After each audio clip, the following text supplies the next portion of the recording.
അവരുടെ സ്വസ്തി എന്ന പ്രാർത്ഥന അവസാനിപ്പിക്കുന്നത് ഇനിയൊരു ബലി അർപ്പിക്കാൻ ഞാൻ വരുമോ ഇല്ലയോ എന്നെനിക്ക് അറിഞ്ഞുകൂടാ എന്ന് പറഞ്ഞു. ഈ പ്രാർത്ഥന ചൊല്ലി ബലിപീഠം ചുംബിക്കുമ്പോൾ അത് അക്ഷരാർത്ഥത്തിൽ സംഭവിക്കും എന്ന് ഞങ്ങളാരും വിചാരിച്ചു. അച്ഛന് മനസ്സുകൊണ്ട് ഏറ്റവും അടുപ്പമുള്ള മൈനർ സെമിനാരിയിലെ എല്ലാ വൈദികരും അവരോടൊത്താണ് ഞാൻ വിശുദ്ധ കുർബാന എന്നർപ്പിച്ചത്. ആ വിശുദ്ധ കുർബാനയിൽ അച്ഛനന്ന് സമാപന പ്രാർത്ഥന, അന്ന് പെന്തക്കോസ്താ തിരുനാളായിരുന്നു. പെന്തക്കോസ്താ തിരുനാളിൻ്റെ കുർബാനയുടെ കൃതജ്ഞതാ പ്രാർത്ഥന അച്ഛനാണ് ചൊല്ലിയത്. അച്ഛൻ്റെ അക്ഷരസ്ഫുടത കൊണ്ട് അച്ഛൻ്റെ പ്രാർത്ഥന എല്ലാവരും എപ്പോഴും ശ്രദ്ധിക്കും. അച്ഛൻ പ്രാർത്ഥിച്ച ആ പ്രാർത്ഥന ഇപ്രകാരം: അങ്ങയുടെ തിരുശരീര രക്തങ്ങൾ വഴി ഞങ്ങളുടെ ആത്മാവിനെ വിശുദ്ധീകരിക്കുകയും ശരീരത്തെ പരിപോഷിപ്പിക്കുകയും ചെയ്ത ഞങ്ങൾ നിത്യജീവന് അർഹരായി തീരട്ടെ. അങ്ങയുടെ പരിശുദ്ധ മാലാഖമാരോടൊത്ത് അങ്ങയെ സ്തുതിക്കുവാൻ ഞങ്ങളെ യോഗ്യരാക്കിയ അങ്ങയുടെ അനന്തകാരുണ്യത്തിന് എന്നേക്കും സ്തുതി.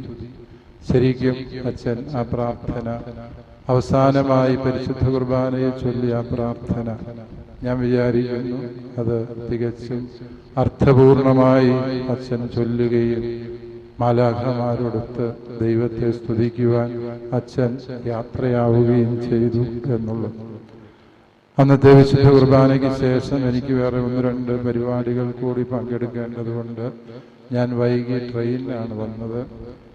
വളരെ അപ്രതീക്ഷിതമായി ഞാൻ പാലാരമനയിൽ നിന്നിറങ്ങുമ്പോൾ അഭിവന്യ കല്ലറങ്ങാട്ട് പിതാവ് എന്നോട് പറഞ്ഞു, പിതാവിനെ ഞാൻ കോട്ടയം റെയിൽവേ സ്റ്റേഷനിൽ കൊണ്ടുവിടുന്നുണ്ട്, ഞാനും വരികയാണ് എന്ന് പറഞ്ഞ് പിതാവും എന്നോടൊപ്പം കോട്ടയം റെയിൽവേ സ്റ്റേഷനിൽ ആ പാതിരാവിൽ വന്നു. വരുന്ന വഴിക്ക് പിതാവ് വൈദികരും മെത്രാന്മാരും തമ്മിലുള്ള ചില ബന്ധങ്ങളെക്കുറിച്ച് സംസാരിച്ചപ്പോൾ പിതാവിനോട് പറഞ്ഞു, ചില വൈദികര് അത് സെമിനാരിയിൽ പഠിച്ചതുകൊണ്ടാകാം, അതല്ലെങ്കിൽ സഹപ്രവർത്തനത്തിൻ്റെ പുണ്യം കൊണ്ടാകാം, അവർ നമുക്ക് സഹോദരങ്ങളെക്കാളും ചിലപ്പം ഇഴയെടുപ്പമുള്ള ആത്മബന്ധമായി തീരും എന്നുള്ളത് പിതാവ് വേറൊരു അച്ഛൻ്റെ കഥ പറഞ്ഞപ്പോൾ എന്നോട് സൂചിപ്പിക്കുകയുണ്ടായി. പ്രിയപ്പെട്ട മനോജച്ചൻ ഇന്ന് യാത്ര പറയുമ്പോൾ സത്യത്തിൽ അഭിവന്യ പിതാവ് പറഞ്ഞ വാക്കിൻ്റെ അർത്ഥവും ആഴവും ഞാൻ മനസ്സിലാക്കി. കാരണം സാഹോദര്യത്തിൻ്റെ ആത്മബന്ധത്തിൻ്റെ ഇഴയെടുപ്പത്തെക്കാളും വലിയ ആത്മബന്ധം അച്ഛനുണ്ടായിരുന്നു. അതെന്നോട് മാത്രമല്ല, ഈ വൈദിക കൂട്ടായ്മയിലെ എല്ലാവരോടും അച്ഛനുണ്ടായിരുന്നു എന്നുള്ളതാണ് അച്ഛൻ്റെ വേർപാട് നമ്മളെല്ലാവരെയും ഇത്ര കണ്ട് വേദനിപ്പിക്കുന്നതിന് നിമിത്തമാകുന്നു. 2007 ഞാൻ അച്ഛനെ ആദ്യമായി കാണുന്നതും പരിചയപ്പെടുന്നതും. അന്ന് അച്ഛൻ റീജന്റ് ബ്രദറായിട്ട് ബ്രണ്ണൻ കോളേജിൽ PG പഠിക്കാൻ വേണ്ടി നിൽക്കുന്ന സമയം അദ്ദേഹം ദീർഘകാലം എൻ്റെ കൂടെ ആൽഫ ഇൻസ്റ്റിറ്റ്യൂട്ടിൻ്റെ ഓഫീസിൽ ജോലി ചെയ്തു. ആ കാലത്താണ് അച്ഛൻ്റെ കഴിവുകളും സാമർഥ്യവും ഒക്കെയും ഞാൻ അടുത്ത് അറിയുകയും പരിചയപ്പെടുകയും ചെയ്തത്. അന്നു മുതൽ ഇന്നോളം ഞാൻ എഴുതിയ എല്ലാ പുസ്തകങ്ങളുടെയും ചിത്രങ്ങളും കവർ ചിത്രങ്ങളും വരച്ചത് അച്ഛനാണ്. ആ പുസ്തകങ്ങൾക്കെല്ലാം പേര് നിർദ്ദേശിച്ചിട്ടുള്ളതും പ്രിയപ്പെട്ട മനോജച്ചനാണ്. അച്ഛൻ വലിയൊരു ആത്മബന്ധം എന്നോട് സൂക്ഷിച്ചിരുന്നു. എല്ലാവരോടും അച്ഛൻ അപ്രകാരം ആത്മബന്ധമുണ്ടായിരുന്നു എന്ന് ഞാൻ മനസ്സിലാക്കുന്നു. പ്രിയപ്പെട്ട മനോജച്ചൻ്റെ കഴിവുകളെക്കുറിച്ച് ഇവിടെ പ്രതിപാദിക്കുകയുണ്ടായി. അതേക്കുറിച്ച് ഞാൻ വിസ്തരിക്കാൻ ആഗ്രഹിക്കുന്നില്ല. കാരണം അദ്ദേഹത്തിൻ്റെ പ്രതിഭ അത്ഭുതാവഹമായ പ്രതിഭയാണ്. അദ്ദേഹം വരച്ച ചിത്രങ്ങൾ നമ്മുടെ തലശ്ശേരി അതിരൂപതയിലെ എല്ലാ കലാപരമായ ഇടപെടലുകളും അച്ഛൻ വന്നതിന് ശേഷം അച്ഛൻ്റെ നേതൃത്വത്തിലായിരുന്നു എന്നുള്ളത് നമുക്കെല്ലാവർക്കും അറിയാം. ഈ രൂപതയുടെ എല്ലാ എംബ്ലങ്ങളും ഡിപ്പാർട്ട്മെൻറ്റുകളുടെ ലോഗോകളും എല്ലാം വരച്ചത് പ്രിയപ്പെട്ട മനോജച്ചനാണ്. മംഗലപ്പുഴ സെമിനാരി, നൂറ്റാണ്ടുകൾ പഴക്കമുള്ള സെമിനാരിയുടെ ലോഗോ പുതുക്കിയപ്പോൾ അതും വരച്ചത് പ്രിയപ്പെട്ട മനോജച്ചനായിരുന്നു എന്ന് നമുക്കറിയാം. ഞാൻ മെത്രാനായപ്പോൾ എനിക്ക് വേണ്ടി എൻ്റെ എംബ്ലം വരച്ചു കൊണ്ടുവന്ന് ഇത് പിതാവിന് ഇഷ്ടപ്പെട്ടോ എന്ന് ചോദിച്ച് എൻ്റെ അടുക്കൽ കൊണ്ടുവന്നതും അത് അതേപടി എനിക്ക് സ്വീകാര്യമായതും ഞാൻ ഹൃദയപൂർവ്വം ഓർക്കുക. അച്ഛന് നമ്മുടെ മനസ്സ് വായിക്കാൻ, നമ്മുടെ ഹൃദയങ്ങളോട് സംവദിക്കാനുള്ള അസാധാരണമായ ഒരു വൈഭവമുണ്ടായി. അതുകൊണ്ട് തന്നെയാണ് അച്ഛനെ നമ്മളെല്ലാവരും ഇത്ര കണ്ട് ആഴത്തിൽ ഇഷ്ടപ്പെടുകയും സ്നേഹിക്കുകയും ചെയ്യുന്നത് എന്നത് സത്യമാണ്. ഈ കഴിഞ്ഞ മാസം ഞാൻ മൈനർ സെമിനാരി കുർബാന ചെല്ലാൻ ചെന്നപ്പോൾ അവിടുത്തെ മൈനർ സെമിനാരിക്കാരെ എൻ്റെ മരം കൊണ്ടുള്ള അംശവടി ഉരുട്ടിയിട്ട് പൊട്ടിച്ചു കളഞ്ഞു. അതിന് ശേഷമാണ് ഞാൻ ഈ പരമ്പരാഗത വടി ഉപയോഗിക്കുന്നതിൻ്റെ കാരണം അതാണിപ്പോൾ. ഈ അംശവടി പൊട്ടിച്ചു കഴിഞ്ഞപ്പോൾ മനോജച്ചൻ എന്നോട് പറഞ്ഞു, അത് ആരാ പൊട്ടിച്ചത് എന്ന് പിതാവ് അന്വേഷിക്കരുത്, ആ കൊച്ചിന് വിഷമാവും. മറിച്ച് പിതാവിന് ചേർന്ന വടിയല്ലായിരുന്നത്, പിതാവിൻ്റെ പൊക്കത്തിന് കണക്കായ വടിയല്ലത്. ഞാൻ പിതാവിന് വേണ്ടി ഒരംശവടി വരയ്ക്കും, അത് ഇനി മുതൽ പിതാവ് ഉപയോഗിക്കണം എന്ന് പറഞ്ഞു. അദ്ദേഹം അതിമനോഹരമായൊരു അംശവടി വരയ്ക്കുകയും അത് തൃശ്ശൂരുള്ള ഇത് നിർമ്മിക്കുന്നയാളെ ഏൽപ്പിക്കുകയും ചെയ്യും. സത്യത്തിൽ ഞാൻ എൻ്റെ പൗരോഹിത്യ വഴികളിൽ ഉപയോഗിക്കുന്ന എല്ലാ പ്രതീകങ്ങളും പ്രിയപ്പെട്ട മനോജച്ചൻ്റെ കരങ്ങളിലൂടെ, അച്ഛൻ്റെ ചിന്തയിലൂടെ പിരിഞ്ഞതാണ് എന്ന സത്യം ഞാൻ സാക്ഷ്യപ്പെടുത്തുന്നു. മനോജച്ചനോട് ഞാൻ എപ്പോഴെങ്കിലും വഴക്ക് പറഞ്ഞിട്ടുണ്ട് എങ്കിൽ അതൊരേ ഒരു കാരണത്തിൻ്റെ പേരിൽ മാത്രം. അച്ഛൻ സമയനിഷ്ഠ പലപ്പോഴും പാലിക്കാറില്ല. ഒരു കാര്യം ഏറ്റാൽ നാളെ ചെയ്യാമെന്ന് പറഞ്ഞ് നാളെ ചോദിച്ചാൽ ചിലപ്പോൾ അന്ന് ചെയ്തിട്ട് കാണും. അതെന്താ അങ്ങനെയെന്ന് ചോദിച്ചപ്പോൾ അച്ഛനൊരിക്കൽ എന്നോട് വളരെ ഹൃദയം തുറന്ന് പറഞ്ഞു, അതിൻ്റെ കാരണം എല്ലാവരും എല്ലാ കാര്യവും എന്നെ ഏൽപ്പിക്കും, അതുകൊണ്ട് എനിക്ക് എല്ലാം ചെയ്തു തീർക്കാൻ പറ്റാത്തതാണ്. ഞാൻ ചോദിച്ചു, അച്ഛന് പറ്റാത്ത കാര്യം പറ്റിയല്ലാന്നൊന്ന് പറഞ്ഞുകൂടെ, എന്തിനാണ് ഇതെല്ലാം ഏറ്റെടുക്കുന്നത്? അപ്പോഴാണ് അദ്ദേഹത്തിൻ്റെ പേരിൻ്റെ അർത്ഥം എന്നോട് വെളിപ്പെടുത്തി തന്നു. പിതാവ് എനിക്കങ്ങനെ പറയത്തില്ല, കാരണം എൻ്റെ പേര് മനോജ് എന്നാണ്. അതെന്താ മനോജ് എന്ന പേരിൻ്റെ പ്രത്യേകത? അദ്ദേഹം അതെനിക്ക് വ്യാഖ്യാനിച്ചു. മനോജ് മാ എന്ന് പറഞ്ഞാൽ അരുത് എന്ന്, നോ എന്ന് പറഞ്ഞാൽ അതും പറ്റിയല്ല എന്ന്, ജെ എന്ന് പറഞ്ഞാൽ ഹീബ്രു ഭാഷയിൽ ദൈവത്തെ സൂചിപ്പിക്കുന്നതാണ്. അദ്ദേഹത്തിൻ്റെ പേരിനെ വ്യാഖ്യാനിച്ചത് ഇങ്ങനെയാണ്, അരുത് എന്ന് ഒരിക്കലും പറയില്ല ഞാൻ ദൈവമേ, അതാണ് എൻ്റെ പേരിൻ്റെ അർത്ഥം എന്ന് അദ്ദേഹം വിശദീകരിച്ചപ്പോൾ ഞാൻ അത്ഭുതപ്പെടുകയാണ്. ജീവിതത്തിൽ എന്നും അദ്ദേഹം നമുക്കെല്ലാം ഇത്രമേൽ ഹൃദയത്തോട് ചേർന്ന് നിൽക്കുന്ന വ്യക്തിയായതിൻ്റെ പിന്നിൽ ഞാൻ വിചാരിക്കുന്നു ഈ ഒരു മനസ്സാണ്. തനിക്ക് പറ്റുമെങ്കിലും ഇല്ലെങ്കിലും അദ്ദേഹം എല്ലാ ഭാരവും സ്വയം ഏറ്റെടുക്കാൻ സന്നദ്ധനായിരുന്നു എന്ന് നാം ജീവിതം കൊണ്ട് അറിയുകയും അനുഭവിക്കുകയും ചെയ്തത്. പകരം വയ്ക്കാനില്ലാത്ത നന്മയാണ് പ്രിയപ്പെട്ട മനോജച്ചൻ എന്ന് നാം തിരിച്ചറിയുമ്പോൾ ആ തിരിച്ചറിവ് നമ്മുടെ ഹൃദയത്തിൻ്റെ വേദനയായി മാറുന്നതിൻ്റെ കാരണവും ഈ സത്യമാണ് എന്ന് ഞാൻ വിചാരിക്കുന്നു. അച്ഛൻ്റെ പേര് അബ്രാഹം എന്നാണ്. അബ്രാഹം എന്ന വാക്കിന് അനേകരുടെ പിതാവ് എന്നാണ് ഹീബ്രുവിൽ കൃത്യമായി അർത്ഥം വ്യാഖ്യാനിച്ചത്. അനേകരുടെ പിതാവ് എന്ന് പറഞ്ഞ് അതിനെ ഞാൻ അല്പം കൂടി സ്വതന്ത്രമായി വ്യാഖ്യാനിച്ചാൽ അനേകം കഴിവുകളുടെ കേദാരമായ വ്യക്തിത്വം എന്ന് മനോജച്ചനെ കുറിച്ച് പറയും. മനോജച്ചനില്ലാത്ത കഴിവ് എന്തായിരുന്നു എന്ന് ചോദിച്ചാൽ അതിനുത്തരം പറയാനാവാത്ത വിധം അദ്ദേഹം എല്ലാ കഴിവുകളും കൊണ്ട് സമ്പന്നനായിരുന്നു. കാരണം അദ്ദേഹത്തെ മംഗലപ്പുഴ സെമിനാരിയിൽ പഠിപ്പിക്കുവാൻ എനിക്ക് ഭാഗ്യം കിട്ടിയിട്ടുണ്ട്. ക്ലാസ്സിലെ ഏറ്റവും കൂർമ്മബുദ്ധിയുള്ള സമർത്ഥനായ വിദ്യാർത്ഥിയായിരുന്നു അദ്ദേഹം. പഠനത്തിൻ്റെ മികവ് കൊണ്ട് അഭിമന്യ വലിമറ്റം പിതാവ് അദ്ദേഹത്തെ PG പഠിക്കാനും B.Ed പഠിക്കാനുമൊക്കെ പഠനം ഇടയ്ക്ക് വെച്ച് സെമിനാരി പഠനം നിർത്തി നിയോഗിക്കുകയുണ്ട്. അവിടെയെല്ലാം ആദ്യ റാങ്കുകളിൽ സ്ഥാനം പിടിച്ചുകൊണ്ടാണ് അച്ഛൻ തൻ്റെ പഠനം വിജയകരമായി പൂർത്തിയാക്കിയത്. അസാധാരണമായ ബുദ്ധി കൂർമ്മത ഉള്ള ഒരു വൈദികനായി അദ്ദേഹം അനുഗ്രഹീതനായ ഒരു ഗായകനായിരുന്നുവെന്ന് അദ്ദേഹത്തിൻ്റെ വിശുദ്ധ കുർബാന കേട്ടിട്ടുള്ള എടൂരുകാരായ നിങ്ങളോട് ഞാൻ പ്രത്യേകിച്ച് വിശദീകരിക്കേണ്ട കാര്യമില്ല.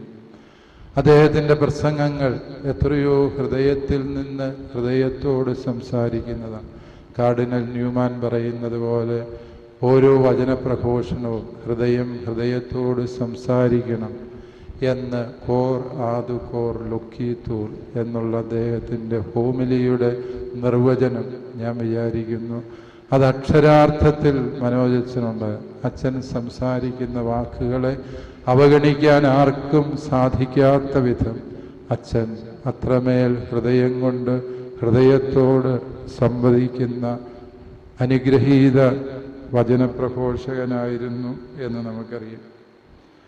അച്ഛൻ വരച്ച ശില്പങ്ങൾ, അച്ഛൻ്റെ നിർമ്മിച്ച ശില്പങ്ങൾ BEd പഠിക്കുന്ന കാലത്തും PG ബ്രണ്ണൻ കോളേജ് പഠിക്കുന്ന കാലത്തുമൊക്കെയും അദ്ദേഹം കണ്ണൂർ യൂണിവേഴ്സിറ്റിയിൽ ശില്പകലയിൽ വിവിധ സമ്മാനങ്ങൾ വാരിക്കൂട്ടുകയുണ്ട്.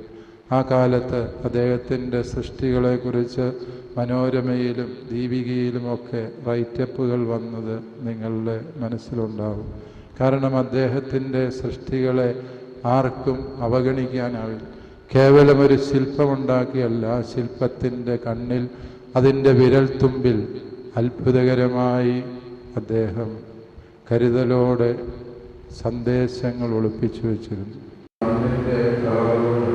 വിവിധ തരത്തിലുള്ള മണ്ണ് എവിടെ കണ്ടാലും ശേഖരിക്കുകയും അതുപയോഗിച്ചുകൊണ്ടാണ് അദ്ദേഹം ചിത്രങ്ങൾ അത്ഭുതകരമായി സജീവങ്ങളായി വരച്ചത്.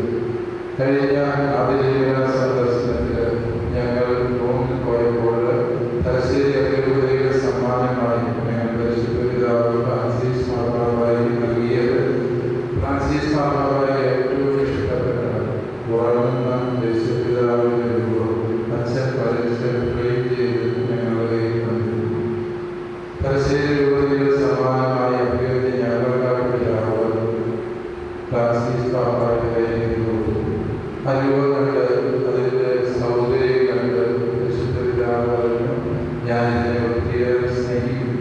അപ്പോൾ ഞങ്ങൾ പറയുന്നത് മണ്ണുകൊണ്ട് വരച്ച ഒരു ചിത്രമാണ്. വിശുദ്ധപിതാവ് അത്ഭുതത്തോടെ നോക്കി പിതാവ് ചൂപ്പിച്ചു. ഞാൻ വിചാരിക്കുന്നു മനോജച്ചൻ്റെ കലാപരമായ കഴിവുകൾക്ക് പരിശുദ്ധ സഭയിൽ നൽകാവുന്ന ഏറ്റവും വലിയ അംഗീകാരമാണ് നമ്മുടെ വിശുദ്ധപിതാവ് മനോജച്ചൻ്റെ ഈ കലവിരുതിനെ തൻ്റെ ചുണ്ട് ചേർത്ത് ചുംബിച്ച് ഹൃദയത്തോട് ചേർത്ത് എൻ്റെ സെക്രട്ടറിയുടെ കയ്യിൽ അവരുടെ കൊണ്ടുവരാൻ എനിക്ക് ആവശ്യമുണ്ട് കൂടി കൂടെ ഉണ്ടായിരുന്ന പതിനാറ് സെക്രട്ടറികളും പറയുന്നത് ഞാൻ കേട്ടു. പ്രിയമുള്ളവരെ, മനോജച്ചന് എല്ലാവരുടെയും ഹൃദയത്തെ തൊടാനുള്ള അസാധാരണമായ കഴിവുണ്ടായിരുന്നു എന്ന് ഞാൻ പറയാൻ ആഗ്രഹിക്കുന്നു. അവസാനമായി ജീവിതത്തിൻ്റെ സഹനങ്ങളെ അച്ഛൻ എത്രമേൽ സമചിത്തതയോടെ പുഞ്ചിരിയോടെ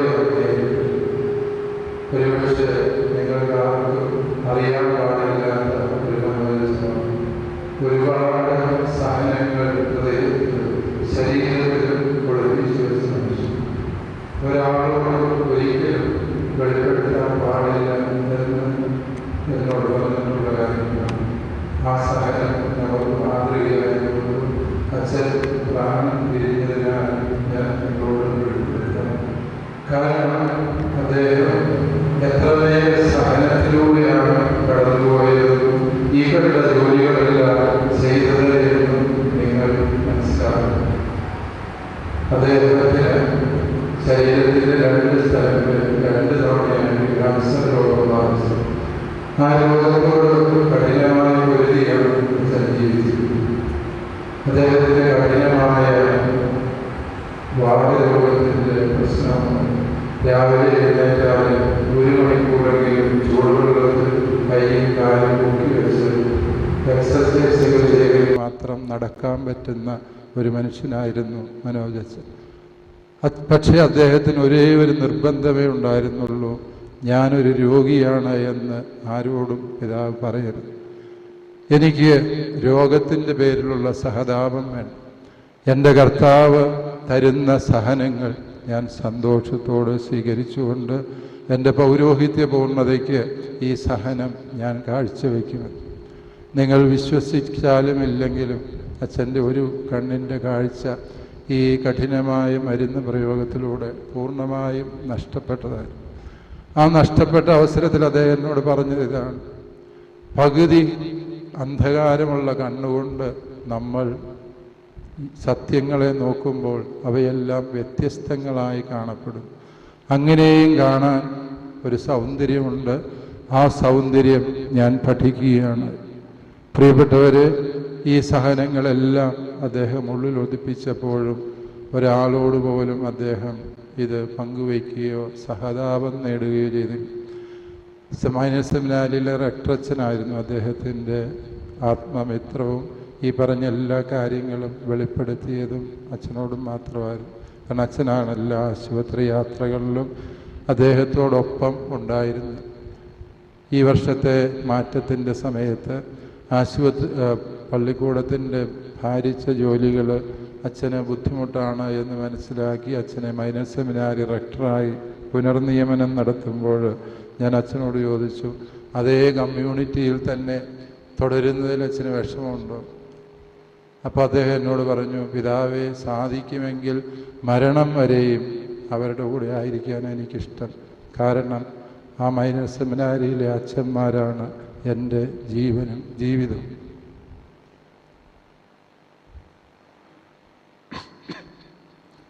പ്രിയമുള്ളവരെ, അച്ഛൻ്റെ വാക്കുകൾ അക്ഷരാർത്ഥത്തിൽ സത്യമായി. അച്ഛൻ മരണം വരെയും അവരോടൊത്തായിരുന്നു. സത്യത്തിൽ അച്ഛൻ എങ്ങനെ മരിച്ചു എന്ന് നമ്മൾ ആ അപകടം കണ്ട എല്ലാവർക്കും സംശയമുണ്ട്.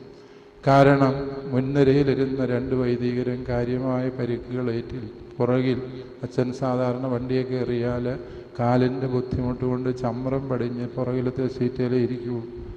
അപ്രകാരം ഇരുന്നപ്പോൾ അപകടത്തിൻ്റെ സമയത്ത് ഒരുപക്ഷെ ഉള്ളിലേക്ക് നീണ്ടുവന്ന ഇരുമ്പ് കമ്പിയിൽ തലയിടിച്ചതായിരിക്കും അച്ഛൻ്റെ മരണം. ശോചനച്ഛൻ എന്നോട് ഇന്ന് രാവിലെ പറയുകയായിരുന്നു, ഞങ്ങൾക്ക് വേണ്ടി അച്ഛൻ മരണം പെട്ടെന്ന് ചാടിപ്പിടിച്ചു വാങ്ങിയതാണ്.